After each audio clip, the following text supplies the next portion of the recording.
거짓이 진실을 가장하고 후회가 연민을 가장할 때 진짜 위기는 그제야 시작된다. 오랫동안 틀어진 관계 속에서 숨겨졌던 분노가 드러나고 그 위에 얹어진 작은 계산대, 그리고 그 끝에는 사랑이라는 이름으로도 감당할 수 없는 의도된 파괴가 서서히 모습을 드러낸다. 진상아는 아버지 진중배를 사무실에서 조심스럽게 찾아가 그의 얼굴을 정면으로 바라보지 못한 채 말을 꺼낸다. 정말 헤어질 생각은 아니시죠? 진중배는 책상 위에 펜을 던지듯 내려놓고 고개를 들지 않은 채 단호하게 말한다. 내가 할 말은 어제 다 했다. 그 말에 진상아는 아무 말도 하지 못하고 입술만 깨문다. 그 말이 곧 대답인 것이다. 진중배는 서류철을 챙기고 무표정한 얼굴로 사무실을 나선다. 햇살이 따가운 거리를 지나 진중배는 갑자기 가슴을 부여잡고 비틀거린다. 머리에서부터 이마까지 열이 올라오고 귀가 멍멍해진다.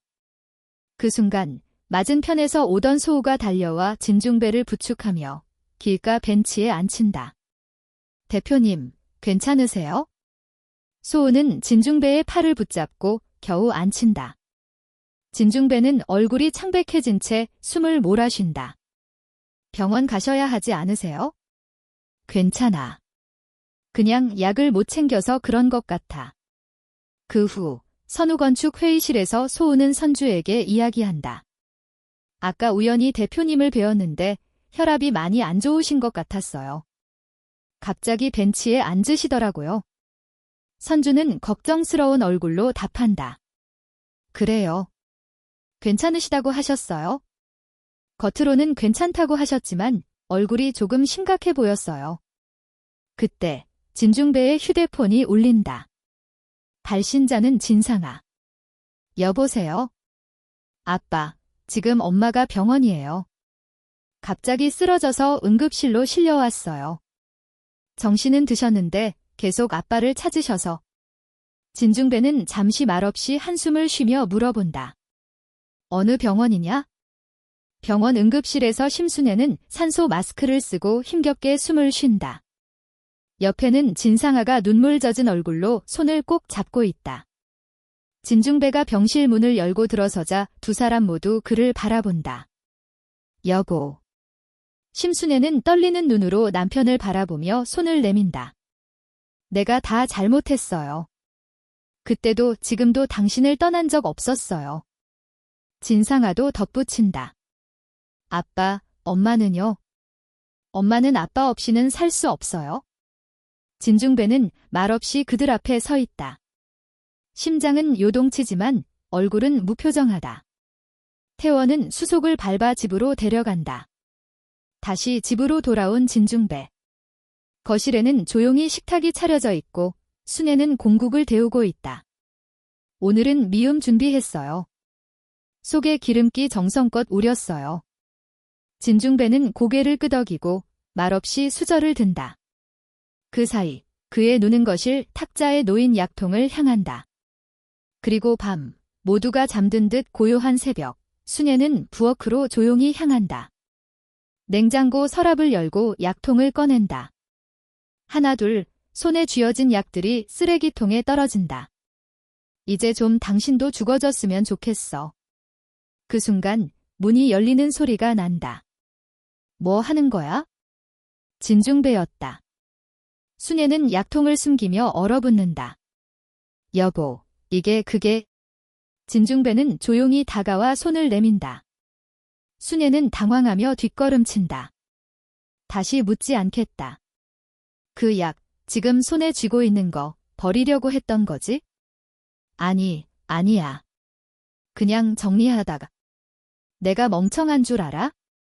진중배는 순애를 밀치고 쓰레기통을 본다. 그 안에는 자신의 혈압약이 모두 버려져 있었다. 진심의 그림자를 파고드는 거짓, 용서의 틈을 빚고 뜨는 계산, 그리고 애정이라는 이름으로 자행되는 또 다른 복수. 유치한 연애, 진짜 너무 좋은데요? 그 말이 유일한 진심처럼 들리는 세상 속에서 누가 진짜로 살아남을 수 있을까? 다음 회차 절대 놓치지 마십시오. 진중배는 쓰레기통에서 약통을 꺼내들며 서늘한 목소리로 말한다. 이걸로 끝이야. 더 이상 내게 숨기지 마. 순애는 그 자리에서 한참 동안 아무 말도 하지 못하고 눈앞의 남편을 바라볼 뿐이었다. 그 눈빛 속에서 복잡한 감정들이 얽히고 있었다. 사랑, 증오, 혹은 그 모든 것들이 얽혀 결국 진중배에게 향한 마지막 선택을 내리게 만든 것일까? 진짜 그만할래. 내가 얼마나 참아왔는지 알기나 해. 진중배의 목소리는 점점 더 굳어가고 있었다. 그동안 수많은 일들이 쌓였고 그 모든 것이 한순간에 터져나온 것이다. 그는 단호하게 말했다. 그만두라 했어. 난 이미 다 알았어. 순애는 조금씩 몸을 돌리며 눈물을 삼켰다. 진중배의 말에 대한 반응을 찾을 수 없었다. 그저 부서진 마음을 감추려고 애쓰는 모습만 보였다. 당신은 날 버리고 다른 여자와... 그게 왜? 진중배는 순간적으로 분노가 터져나왔다. 그래, 나는 실수했어.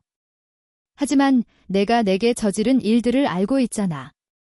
순애는 잠시 입을 다물고 아무 말도 하지 않았다. 그녀의 얼굴에 어렴풋이 나타난 후회와 죄책감이 있었다. 그 눈빛은 진중배에게 고백하지 못한 오랜 비밀들을 얘기하고 있었다. 진상아는? 진중배가 말하자 순애는 잠시 고개를 숙이고 깊은 숨을 내쉬었다. 상아가 원한 게 이게 아니잖아요. 다 잘못했어요.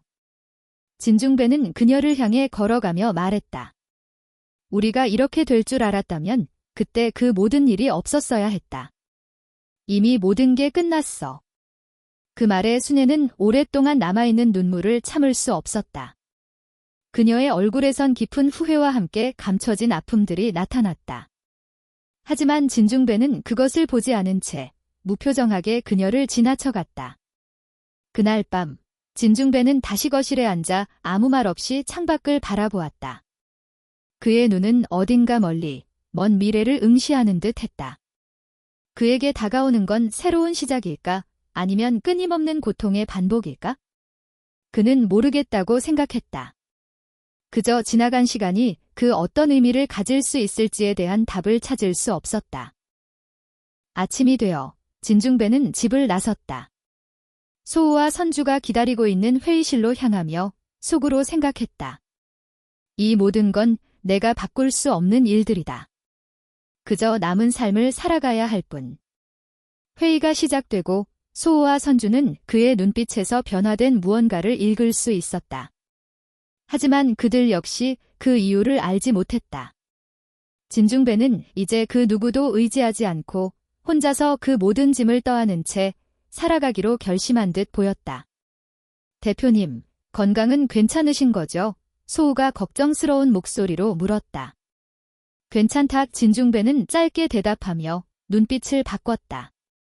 이제 그는 무너진 것들에 대해 고민하기보다는 앞으로 나아가야 할 길에 집중하려는 듯했다. 회의가 끝난 후 진중배는 다시 한번 자신의 삶을 돌아보았다. 그가 무엇을 잃었고 무엇을 얻었는지에 대한 답은 아직 나오지 않았다. 하지만 하나는 확실했다. 그의 삶 속에서 사랑과 증오가 얽히는 그 미묘한 균형을 계속해서 맞춰가야 한다는 사실이, 그리고 집으로 돌아와 순애와 마주쳤을 때 그는 다시 한번 생각했다. 이 모든 것이 진짜 나를 위한 결정인가? 그의 눈빛은 여전히 갈피를 잡지 못한 채 불확실한 내일을 향해 떠나고 있었다. 다음 회차에서 이어집니다. 진중배는 그날 저녁 집에 돌아와 거실에 앉아 있었다. 눈앞에 펼쳐진 고요한 전경은 마치 시간을 멈춘 것처럼 느껴졌다.